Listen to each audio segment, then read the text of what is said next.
Divisional bureau chief Malik Nadeem کی report کے مطابق تھانہ وارث خان کی پولیس اپنے پیٹی بھائی کو بچانے میں اوچھے ہتھ کنڈوں پر اتر آئی۔ 76 سالہ بیمار بزرگ خاتون اور اس کی بہو کی طرف سے تھانہ وارث خان اور سی پی او کو انصاف کے لیے دی گئی درخواست میں ردی کی ٹوکری میں پولیس نے اپنے پیٹی بھائی کو بچانے کے لیے انصاف کو قتل کر دیا۔ بزرگ خاتون کی ویڈیو وائرل ہونے کا، گھر جا کر اے ایس آئی پر دبنگ خواتین کو سنگین نتائج کی دھمکیاں اور بزرگ خاتون کو ہراسمنٹ۔ تم نے اپنی ویڈیو کیوں وائرل کروائی؟ آئندہ اگر میرے خلاف کوئی بات کی تو اس کے نتائج ٹھیک نہیں ہوں گے۔ جبکہ بزرگ خاتون کی بہو کو تھانہ وارث خان سے کال کی گئی کہ آپ کو D S P Waris Khan بلا رہے ہیں۔ جب خاتون تھانہ کے اندر پہنچی تو خاتون کو ڈی ایس پی سے ملنے سے روک دیا گیا۔ خاتون مرد پولیس اہلکار تقریظ گفتگو سننے کے بعد وہاں سے مشکل سے نکل کر اپنے گھر پہنچی تو اس تھانے سے مسلسل کال کر کے ٹارچر کیا گیا۔ ایک منہ زور اے ایس آئی کی آگ ہے۔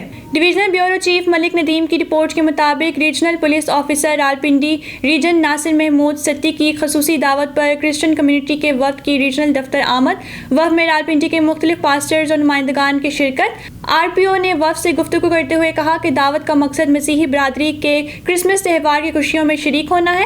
تمام مسیحی برادری محب وطن اور پرامن ہے، جن کا ملکی ترقی اور امن و امان کے قیام میں اہم کردار ہے۔ اس موقع پر آر پی او نے وفد کے ہمراہ کرسمس کا کیک کاٹا اور مبارکباد پیش کی۔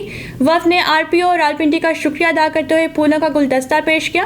ملاقات کے اختتام پر ملکی امن و سلامتی کے لیے خصوصی طور پر دعا بھی کی گئی۔ Divisional bureau chief Malik Nadeem کی رپورٹ کے مطابق ایس پی صدر محمد نبیل کھوکر کا تھانہ جاتلی کا دورہ۔ اقدام قتل کے مقدمہ میں ایس پی صدر نے جاتلی کے علاقہ میانہ پھمبل میں جائے وقوع کا جائزہ لیا اور فریقین کے بیانات سنے۔